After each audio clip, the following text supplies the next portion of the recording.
and a citizen of the United States of America, you are born with a right given by the Constitution and the Bill of Rights. But what I'm going to say is a story happened in the crazy era called the Great Cultural Revolution. It's all true, believe it or not.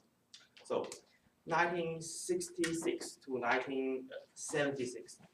The 10 years time is perhaps the most crazy time period happened in all 2,000 years Chinese history, called the Great Cultural Revolution.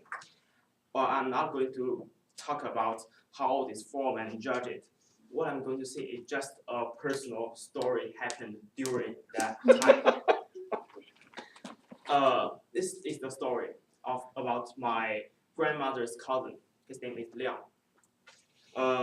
60th China had not opened to the world market, so people are in the equally impoverishment. Everybody is poor. Liang was born in a farmer's family, which is even more poor. Growing up in such family, as all the kids in his era, he was not educated at all.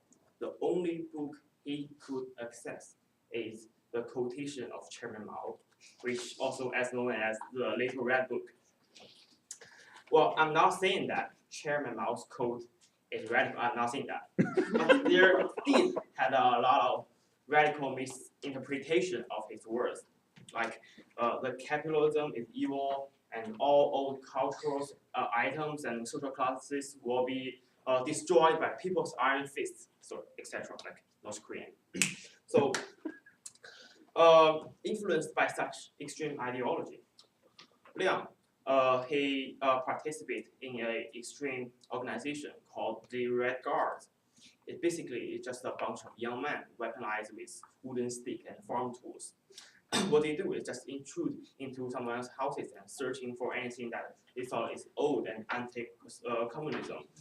When they found it, they will destroy it publicly, burn or smash it, and they will physically punish the owner, like slam them in the face. So Liang was in that group. And what he thought is to show his supreme loyalty to the supreme leader and the party. And he came up with a terrible idea. He decided to find a personal item in his family and let people to search his own house, found the item and destroy it to show, well, I'm a selfless communism. Everything in my mind is for the party. But his family was very poor, that there are not much items besides farm tools. Finally, after careful searching, he found a flower bottle in the closet. And his mother stopped him, said, well, it's item antiques passed down by ancestor and carry the family memory. But he just wouldn't listen. Regardless of his mother's way, he let people into his own house and destroy that while shouting, communists will always win. Do you guys have any idea how much that bottle worth now? I searched on the website. A similar flower vase was auctioned off in Macau 2011 with a price of $70 million. So it is a lot of money. Mm-hmm. But Liang was promoted. He became a small leader of the Red Guards. And after that, someone got jealous. One day after dinner, there are some dishes that they didn't finish. Liang used that day's newspaper to pack the leftovers.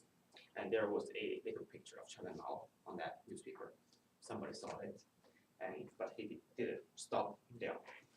Later on, he tell everybody in the town, and the people just crowded into his house, and they found that paper, and they accused him to be disrespectful to the supreme leader. People accused him of treason for it.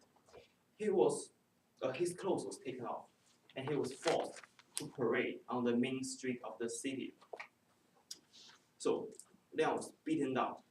He's so disappointed by the power he had, by the people he led, and by the ideology that he so concretely believed.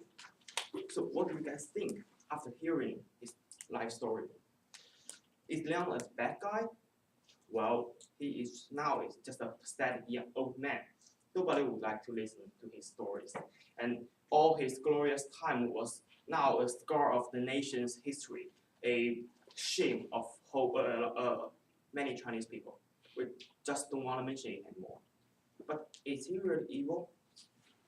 Can we forgive him for this? All the excuses for the education he had, for the just the society. Can we blame the society, but not him? Well, we can't, because he did what he did.